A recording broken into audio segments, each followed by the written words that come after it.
젊을 때는 몰랐습니다. 집안이 조용한 것이 이렇게 사람 마음을 무겁게 만들 줄 몰랐습니다. 아침에 눈을 떠도 부르는 사람이 없고 밥을 차려도 함께 먹을 사람이 없고 하루 종일 휴대폰을 들여다봐도 연락 오는 사람이 없을 때 사람은 그제야 깨닫습니다. 외로움은 단순히 혼자 있는 시간이 아닙니다. 외로움은 내가 더 이상 누군가에게 필요한 사람이 아닌 것 같다는 마음에서 시작됩니다. 그래서 노후의 외로움은 무섭습니다. 돈이 조금 부족한 것도 힘들고 몸이 아픈 것도 힘들지만 정말 사람을 무너뜨리는 것은 아무도 나를 찾지 않는다는 느낌입니다. 젊을 때는 외로움을 대수롭지 않게 생각합니다. 일이 바쁘고 자식 키우느라 정신없고 가족 챙기느라 하루가 어떻게 지나가는지도 모릅니다. 그때는 오히려 혼자 있고 싶다는 말을 자주 합니다. 제발 하루만 조용히 있었으면 좋겠다. 아무도 나를 찾지 않았으면 좋겠다. 밥 한 끼라도 혼자 편하게 먹고 싶다. 그런데 이상합니다. 정말로 아무도 찾지 않는 나이가 되면 그토록 바라던 조용함이 축복이 아니라 쓸쓸함으로 바뀝니다. 집안은 깨끗합니다. 어지르는 사람도 없습니다. 밥상도 간단합니다. 반찬도 많이 필요 없습니다. 그런데 마음 한쪽이 자꾸 비어갑니다. 예전에는 자식들이 어릴 때 집이 시끄러웠습니다. 학교 간다고 뛰어다니고 엄마를 부르고 아버지를 찾고 밥 달라고 하고 반찬이 싫다고 투정도 부렸습니다. 그때는 힘들었습니다. 정말 힘들었습니다. 하지만 세월이 지나고 나면 그 시끄러움이 얼마나 귀한 소리였는지 알게 됩니다. 아이들이 웃던 소리, 다투던 소리, 현관문 열고 들어오던 소리, 밤늦게 들어와 혼나던 모습까지도 지나고 보면 모두 살아있는 집의 소리였습니다. 그런데 이제는 그런 소리가 없습니다. 자식은 자라서 떠났고 각자의 가정을 이루었고 자기 삶을 살아갑니다. 부모는 머리로는 압니다. 그래, 자식도 자기 삶이 있지. 먹고 살기 힘든 세상인데 얼마나 바쁘겠어. 나도 젊을 때 부모님 마음 다 헤아리지 못했지. 이렇게 생각하려고 합니다. 하지만 마음은 그렇게 쉽게 따라오지 않습니다. 전화가 며칠째 오지 않으면 괜히 휴대폰을 들여다봅니다. 혹시 소리를 못 들었나 싶어 화면을 켜봅니다. 문자 하나라도 왔나 확인합니다. 아무것도 없으면 혼잣말을 합니다. 바쁘겠지. 그 말로 마음을 달래지만 사실은 서운합니다. 자식을 원망하려는 게 아닙니다. 그냥 목소리 한 번 듣고 싶은 겁니다. 밥은 먹었는지, 아픈 데는 없는지,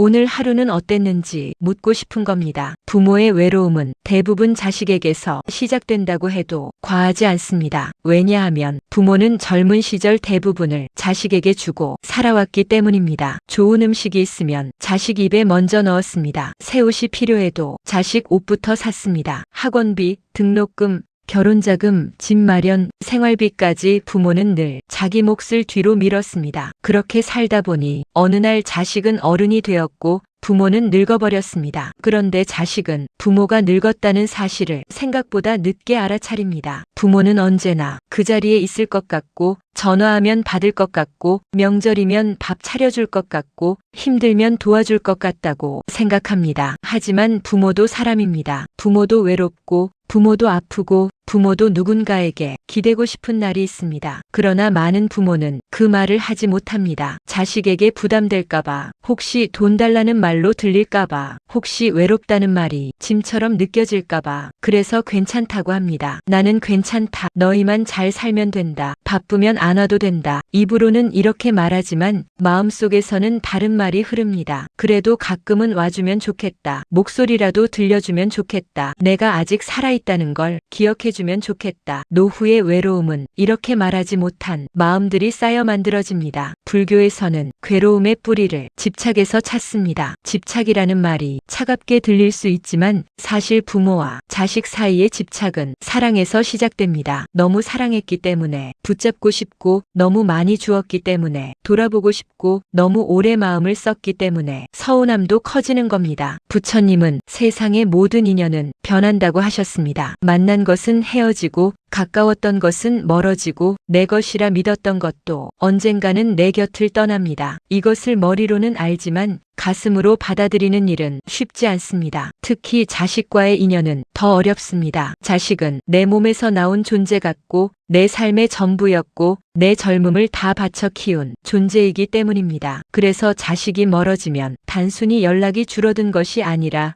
내 인생 전체가 허전해진 것처럼 느껴집니다. 하지만 여기서 마음을 조금 달리 보아야 합니다. 자식이 멀어졌다고 해서 내 삶이 실패한 것은 아닙니다. 자식이 자주 오지 않는다고 해서 내가 버려진 것도 아닙니다. 자식이 자기 삶을 살아가는 것은 인연이 변해가는 자연스러운 흐름일 수 있습니다. 문제는 그 흐름을 받아들이지 못한 채 내 마음을 온통 자식에게만 묶어두는 것입니다. 그러면 자식의 전화 한 통에 하루 기분이 좌우되고 자식의 방문 여부에 내 삶 전체가 흔들립니다. 이것은 자식도 힘들게 하고 부모 자신도 힘들게 만듭니다. 부처님의 가르침은 자식을 사랑하지 말라는 뜻이 아닙니다. 사랑하되 내 마음까지 전부 맡기지는 말라는 뜻입니다. 자식을 품되 내 노후의 중심을 자식에게만 두지 말라는 뜻입니다. 노후에는 자식보다 먼저 자신을 돌보는 연습이 필요합니다. 이 말이 이기적으로 들릴 수 있지만 그렇지 않습니다. 평생 남을 위해 살아온 사람일수록 노후에는 자신을 돌보는 일이 수행입니다. 나를 돌보는 일이 곧 내 마음을 살리는 일입니다. 그리고 외로움은 돈 문제와도 깊이 연결되어 있습니다. 돈이 충분하면 외롭지 않다는 말은 틀렸습니다. 돈이 많아도 외로운 사람은 외롭습니다. 하지만 돈이 너무 부족하면 외로움은 훨씬 더 깊어집니다. 왜냐하면 돈이 부족하면 사람을 만나는 일부터 줄어들기 때문입니다. 친구가 밥 먹자고 해도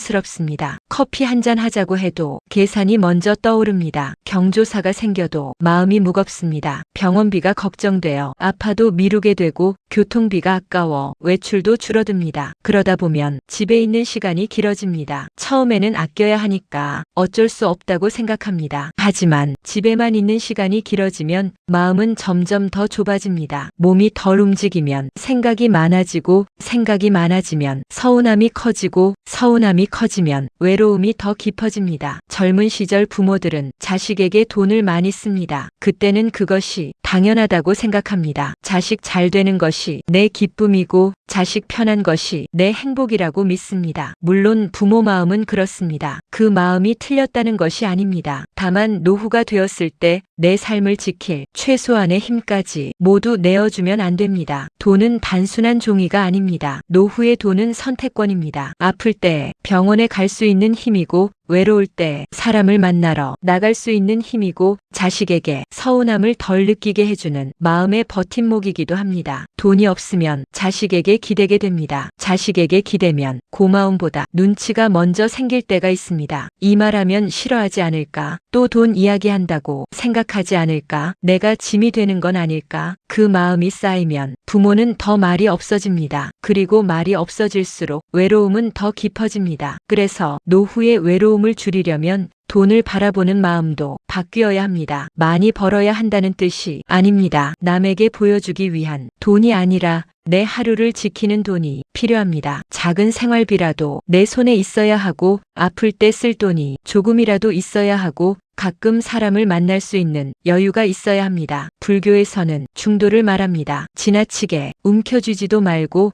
지나치게 흘려보내지도 말라는 뜻입니다. 돈도 마찬가지입니다. 돈에 집착하면 괴롭지만 돈을 너무 가볍게 여기고 모두 내어주어도 괴로움이 옵니다. 노후에는 내 삶을 지킬 만큼은 남겨두어야 합니다. 그것은 욕심이 아니라 지혜입니다. 그리고 혼자 사는 삶에 대해서도 솔직히 말해야 합니다. 혼자 사는 노후는 겉으로 보기보다 훨씬 어렵습니다. 사람들은 혼자 살면 편하다고 말합니다. 누구 눈치 볼 필요 없고 밥도 마음대로 먹고 자고 싶을 때 자고 보고 싶은 TV를 보면 된다고 말합니다. 맞습니다. 그런 자유도 분명 있습니다. 하지만 자유와 외로움은 종이 한 장 차이입니다. 기분이 좋을 때의 혼자는 자유지만 몸이 아플 때의 혼자는 공포가 됩니다. 마음이 편할 때의 조용함은 평화지만 밤새 잠이 오지 않을 때의 조용함은 고통이 됩니다. 혼자 사는 사람은 모든 것을 혼자 결정해야 합니다. 전등이 나가도 혼자 해결해야 하고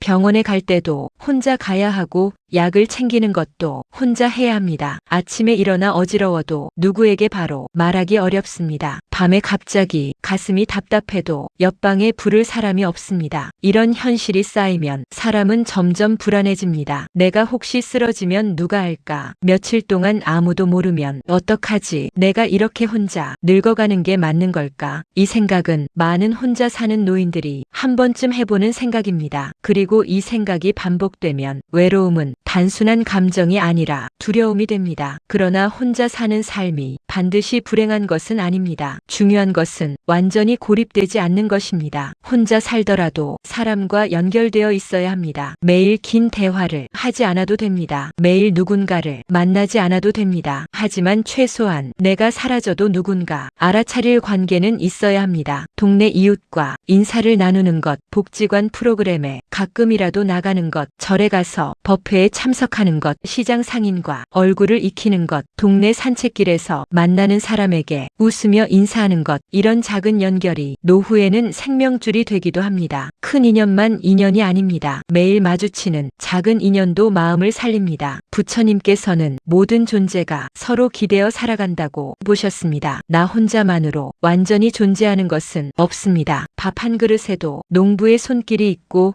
햇빛과 비가 있고 땅에 힘이 있습니다. 내가 입는 옷에도 누군가의 노동이 있고 내가 걷는 길에도 수많은 사람의 손길이 있습니다. 그렇다면 사람도 마찬가지입니다. 나는 혼자인 것 같지만 완전히 혼자가 아닙니다. 다만 마음이 닫히면 세상과의 연결이 보이지 않을 뿐입니다. 외로움이 깊어질수록 사람은 더 문을 닫고 싶어집니다. 하지만 바로 그때 아주 조금이라도 문을 열어야 합니다. 외롭다고 해서 아무에게나 기대라는 뜻은 아닙니다. 하지만 외롭다고 해서 아무와도 연결되지 않겠다고 마음을 닫으면 외로움은 더 커집니다. 작은 인사부터 시작해야 합니다. 짧은 대화부터 시작해야 합니다. 누군가에게 먼저 안부를 묻는 것도 좋습니다. 요즘 잘 지내세요? 식사는 하셨어요? 날씨가 많이 추워졌네요. 이런 말이 별것 아닌 것 같아도 노후에는 마음의 온기를 남깁니다. 그리고 외로움을 이기는데 가장 중요한 것은 하루의 리듬입니다. 외로운 사람은 시간이 무너집니다. 아침에 일어날 이유가 없어지고 밥 먹는 시간이 흐트러지고 낮과 밤이 바뀌고 TV만 보다가 하루가 지나갑니다. 이렇게 되면 마음은 더 가라앉습니다. 그래서 노후에는 작은 규칙이 필요합니다. 아침에 일어나 커튼을 열고 햇볕을 보는 것, 따뜻한 물 한 잔을 마시는 것, 간단한 밥이라도 제때 먹는 것, 하루에 한 번은 밖에 나가 걷는 것, 잠들기 전 휴대폰만 보지 않고 마음을 가라앉히는 것, 이런 작은 규칙이 사람을 지켜줍니다. 큰 변화가 아니어도 됩니다. 외로움은 거창한 방법으로만 이기는 것이 아닙니다. 작은 하루를 무너지지 않게 붙잡는 것, 그것이 시작입니다. 불교에서 수행은 특별한 사람만 하는 것이 아닙니다. 절에 가서 오래 앉아 있어야만 수행이 아닙니다. 외로운 마음이 올라올 때 그 마음을 알아차리는 것도 수행입니다. 자식에게 서운한 마음이 올라올 때 내가 지금 서운하구나 하고 바라보는 것도 수행입니다. 돈 걱정이 올라올 때 내 마음이 두려워하고 있구나 하고 알아차리는 것도 수행입니다. 마음을 알아차리면 마음에 끌려가지 않을 수 있습니다. 서운하다고 해서 바로 원망으로 가지 않고 외롭다고 해서 바로 절망으로 가지 않고 두렵다고 해서 모든 것을 포기하지 않게 됩니다. 외로움은 없앨 수 없을지도 모릅니다. 하지만 외로움에 완전히 삼켜지지 않을 수는 있습니다. 그것이 마음 공부입니다. 많은 노후의 외로움은 비교에서 더 커집니다. 다른 집 자식은 자주 온다더라. 누구네 딸은 매일 전화한다더라. 누구는 용돈을 많이 받는다더라. 누구는 손주가 자주 찾아온다더라. 이런 말을 들으면 마음이 흔들립니다. 내 자식은 왜 저러지? 나는 왜 이렇게 살지? 내가 뭘 잘못했나? 이 생각이 시작되면 끝이 없습니다. 하지만 남의 삶은 겉만 보입니다. 자주 오는 자식에게도 말 못할 사정이 있을 수 있고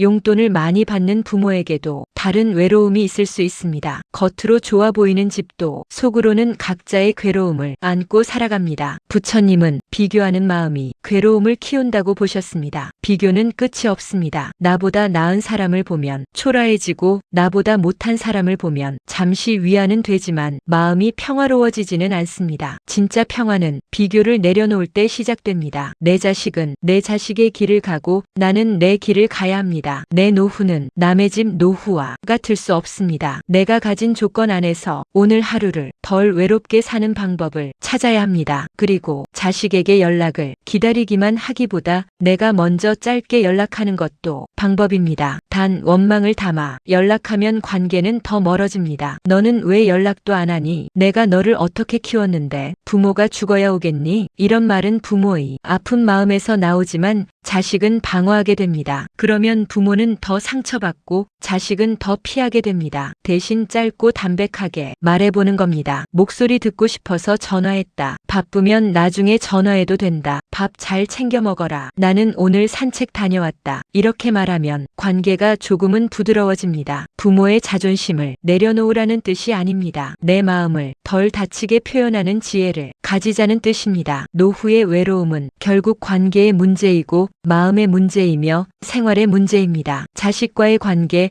돈의 문제, 혼자 사는 현실이 모두 얽혀 있습니다. 그래서 외로움은 한 가지 방법으로 해결되지 않습니다. 자식에게 기대를 조금 내려놓고 돈은 내 삶을 지키는 선에서 지혜롭게 붙잡고 혼자 사는 삶은 고립되지 않도록 연결을 만들고 마음은 불교의 가르침처럼 흘러가는 것을 바라보는 연습을 해야 합니다. 그렇게 해도 외로운 날은 옵니다. 사람이니까요. 살아온 세월이 있으니까요. 보고 싶은 사람이 있고 그리운 시절이 있고 되돌릴 수 없는 시간이 있으니까요. 하지만 외로운 날이 온다고 해서 내 인생이 끝난 것은 아닙니다. 외롭다는 것은 아직 마음이 살아있다는 뜻입니다. 그러니 외로움을 부끄러워하지 마십시오. 외로움을 숨기려고만 하지 마십시오. 조용히 인정해도 됩니다. 아, 내가 오늘 외롭구나. 내가 누군가의 목소리가 그립구나. 내 마음이 따뜻한 인연을 찾고 있구나. 그리고 오늘 해야 할 일을 아주 작게 정해보십시오. 밥을 거르지 않는 것, 창문을 여는 것, 동네를 10분 걷는 것, 누군가에게 안부 문자 하나 보내는 것, 절에 들러 조용히 앉아보는 것, 좋아하는 노래 한 곡 듣는 것, 이 작은 행동들이 외로움에서 나를 건져 올립니다. 부처님은 고통이 없는 삶을 약속하지 않으셨습니다. 대신 고통을 바라보는 지혜를 가르치셨습니다. 외로움도 마찬가지입니다. 다만 오늘은 조금 외로운 날일 뿐입니다. 그리고 그 외로운 하루도 지나갑니다. 마음도 지나가고 생각도 지나가고 서운함도 지나갑니다. 불교에서는 모든 것이 무상하다고 말합니다. 좋은 일도 머물지 않고